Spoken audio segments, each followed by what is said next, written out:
Welcome. It's the evening of July 22nd, 2016. We are now entering the astrological zodiac constellation time frame of Leo, the lion. I just came back actually today from taking part of automatic writing of David Willson. As you know anything about me, I do automatic writing. I've been doing it for years. And David Willson was the founder of the Sharon Temple, as you may know, my community. Okay, so I did say that I would continue to share the information once the astrological sign of Leo comes through. This is a place where I will be doing a lot of readings, healings, and events as my own business, to the members, in public, all in timing, okay? I will be part of an event on August 27 and 8 for the public, and anything before that will be for members only. Today I was given a few books of the temple, as well as some of David Wilson's writings. Got a book of his early writing and the Ark papers, the hidden papers inside of the Ark that was found in 1990. But because I've been feeling very, very intuitive and highly sensitive from the energies of the place, from the messages delivered, and from taking part of the legacy that I'm leaving behind and the work that I'm here to do as an incarnate, I will be keeping a little few of the things to myself until the right time. But in the meantime, I'd like to share a little bit about the temple and the meaning behind the temple in the village of Sharon. So I will be reading a little bit here for you of what is in the book. Okay? The symbolic meaning of the temple. Mr. Willson had a symbolic meaning attached to each and every part of the temple. We will give it in his own words as the writer heard him repeat it.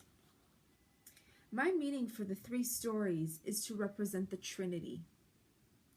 Being square at base meant to deal on the square with all people. The door in the center on each of the 4 sides is to let the people in from the east and the west, the north and the south on equal and at the same footing.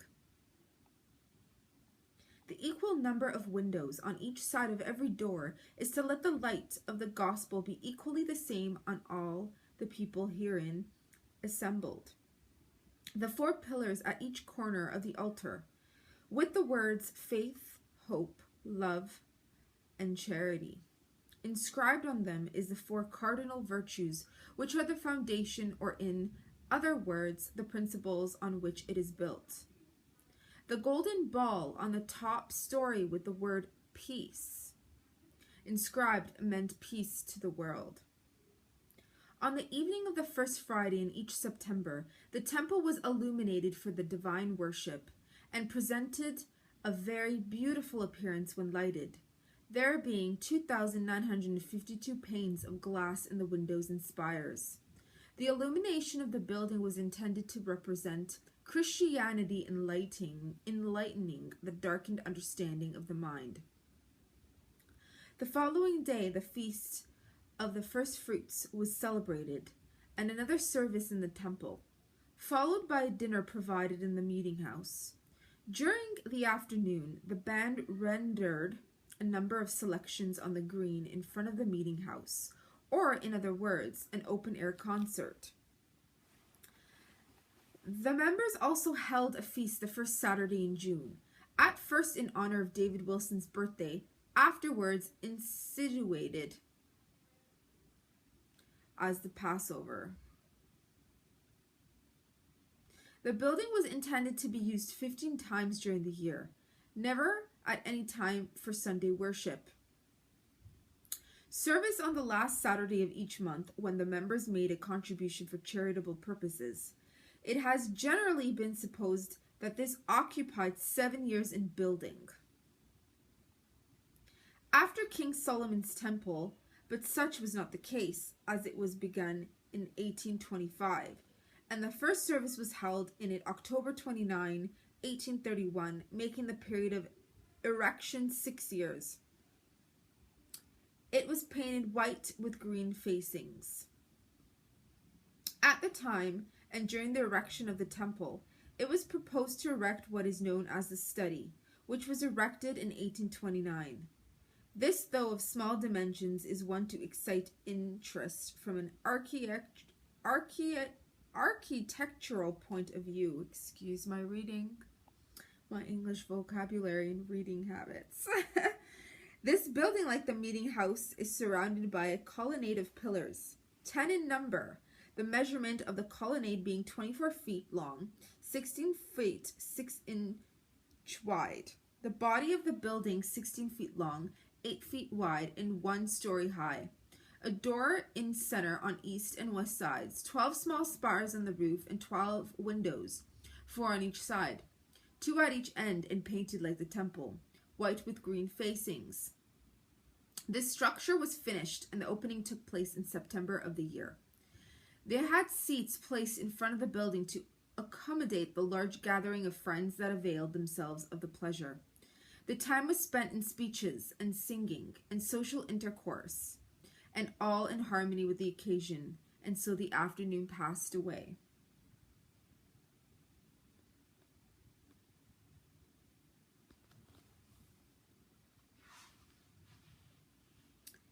The beauty of the Sharon temple is that it is actually bringing peace between Judaism and Christianity.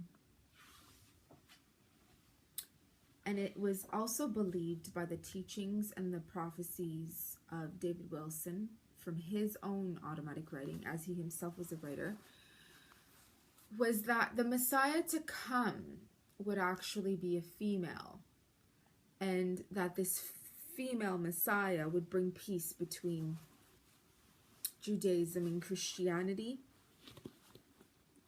And he believed himself that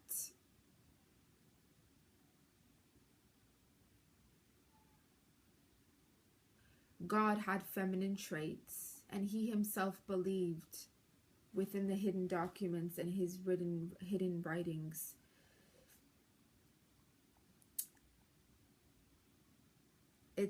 it's very touchy, but he believed that Jesus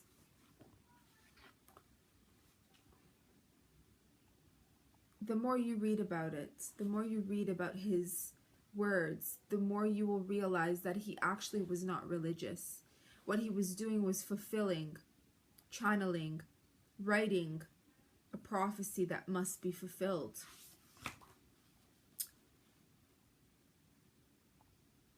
Davida Temple, Sharon, Ontario. This was the temple back then. Davide.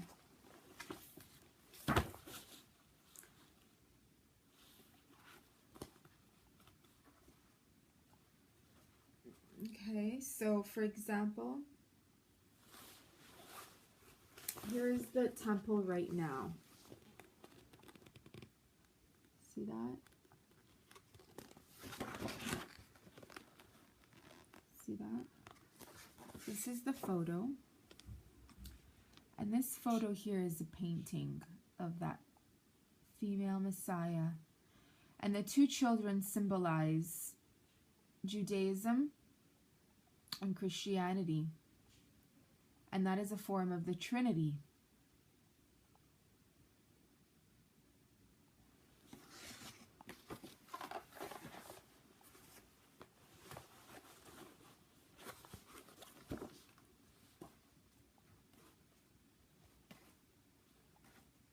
I'd like to show you some photos.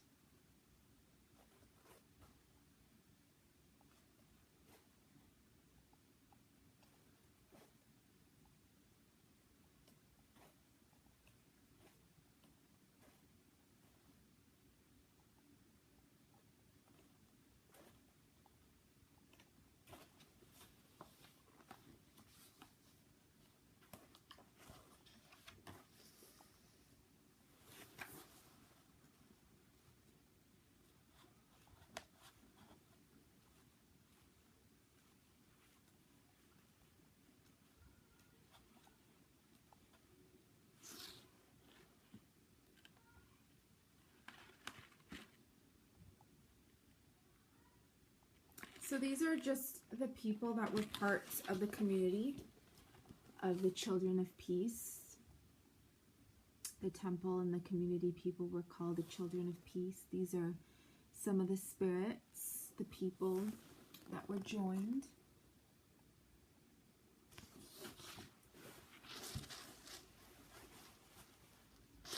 Wonderful. I'd like for you to look up David Willson, Sharon Temple.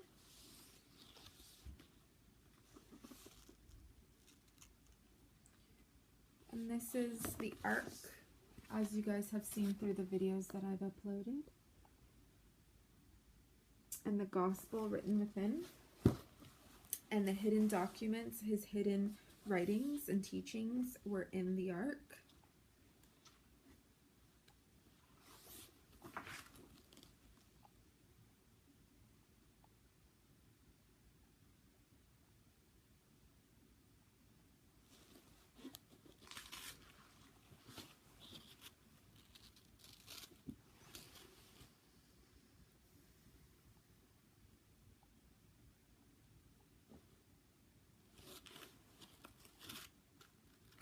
Okay. There's just a few things that I'd like to read for you, of which he has written. I won't be reading all, but there's a few.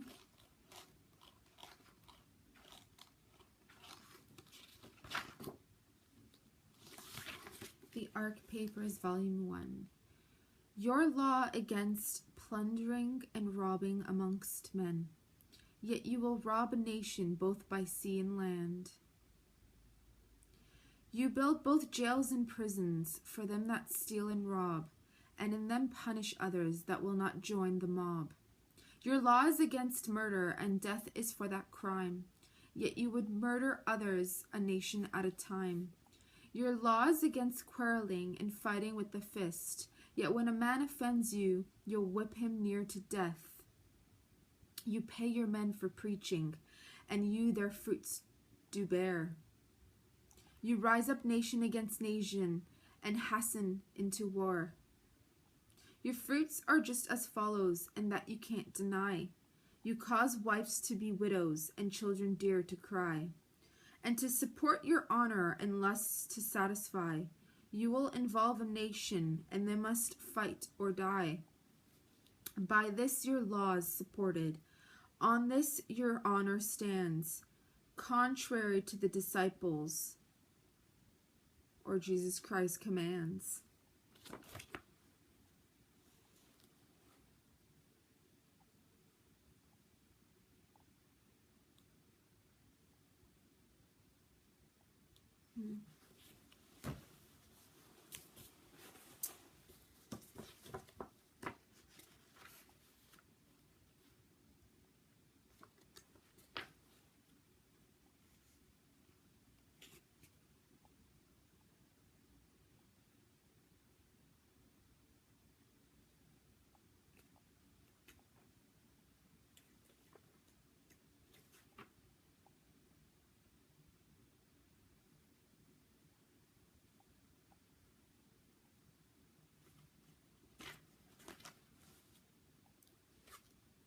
There's a part that I would like to read from his writings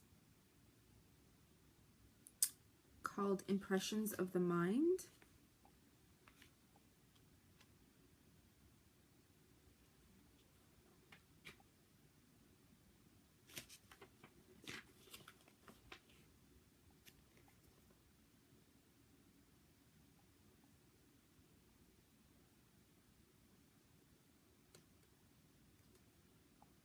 Bear with me. Bear with me.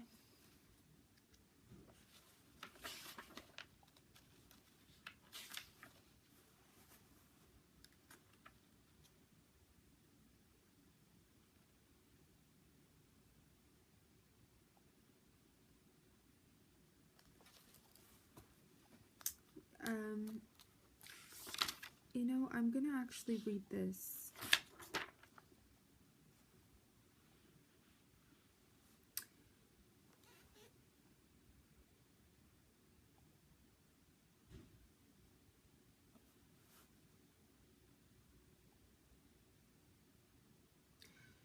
important inspiration seems to have been the Song of Songs.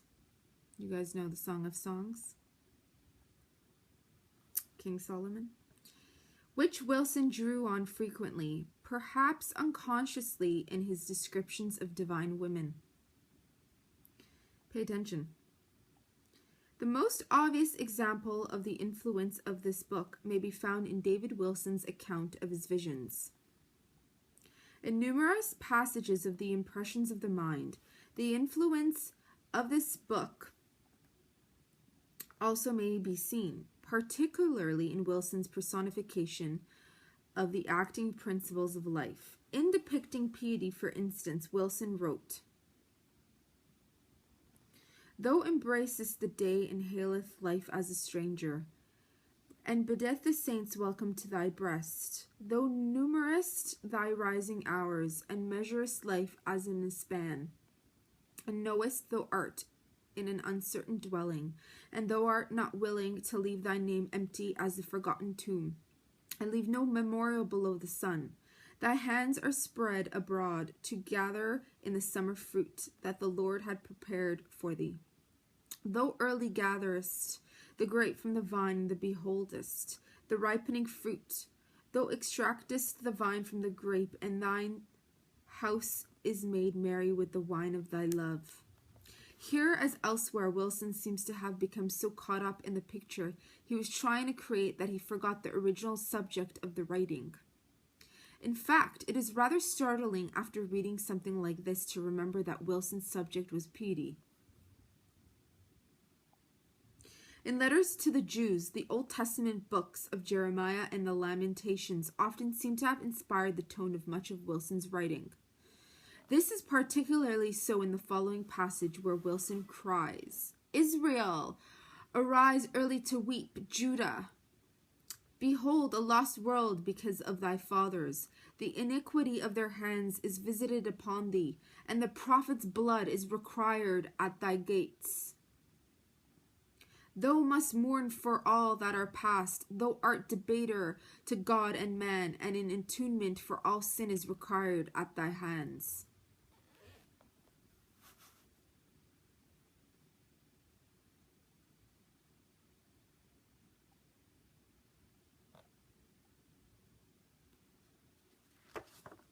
I'm going to keep the rest a little bit. There's a lot here. He was very into the apocalypse. There's actually a painting in the temple.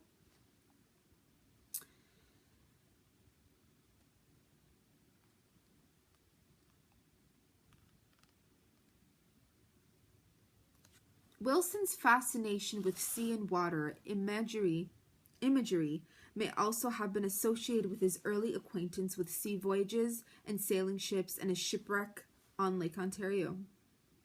Certainly, the vividness of his description often would indicate much more than just a literary or philosophical interest. Take, for example, the following passage where Willson addresses God.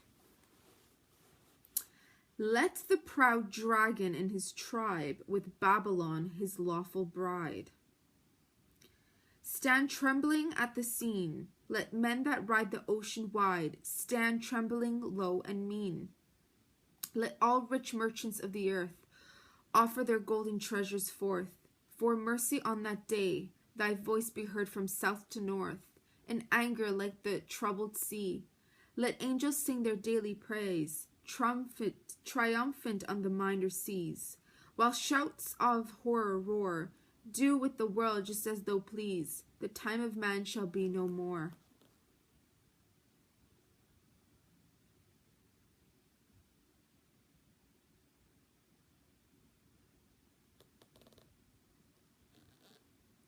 David Willson was a carpenter.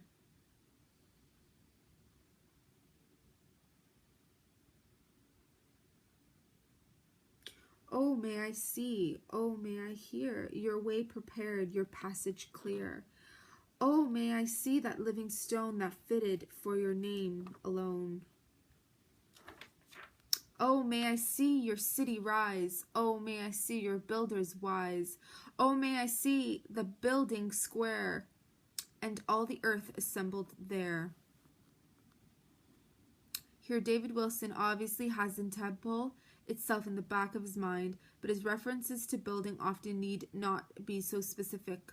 A pillar, for instance, may frequently stand for a righteous man or a foundation stone for a relationship with God. The entire temple strikes a chord with me with the high priestess in the tarot. Originally, women were priestesses.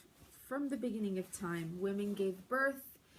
If woman was capable and still is capable of giving birth, she's capable of carrying a spirit within her womb, in the darkness of her womb for 9 months. Therefore, she's capable of being an authentic priestess. I'd like for you to look up the high priestess in the tarot. What you will find are 2 pillars, and you will find a tree in the background with pomegranates.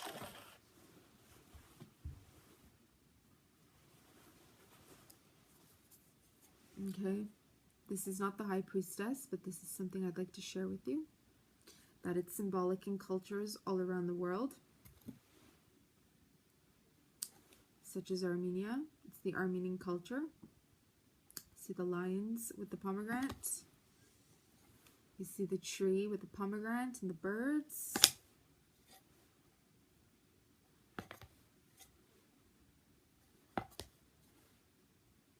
Okay. Now this is not like the traditional tarot, but I would like to give you just a brief example. Okay. In this deck, it's very similar. It's got the Egyptian feel. Okay. But I want you to know, and I want you to feel the energy of the high priestess.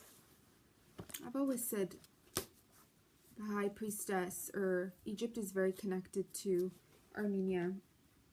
In the pyramids of Giza, one of the pyramids is aligned with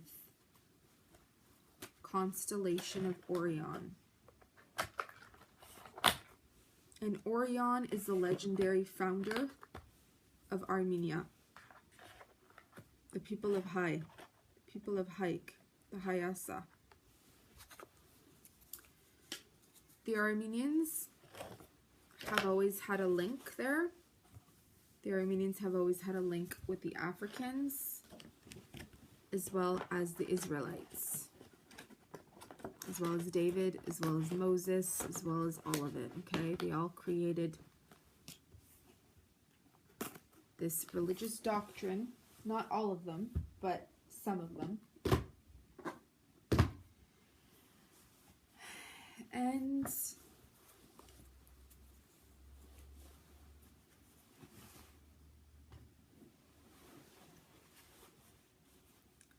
I feel that, quite frankly, I'm feeling a lot, because I've been regularly acquainted with these energies, and the time has come for me to do what I must do, and accomplish what I'm here to do. I have a lot to do. I have a lot to accomplish for this community, one step of it at a time. But do know that it will be done. It is taking place, and it will be done. So if you're in the area and you're open to coming through the public events, that will be in August 27 and 28, which is still, according to the Vedic astrology, associated with Leo, even though it's in the Western, it's Virgo. But if you know anything about Western and Vedic astrology, you'll know what I'm talking about. But I will keep this video short, and I just wanted to have some information out about David Willson, who was all about creating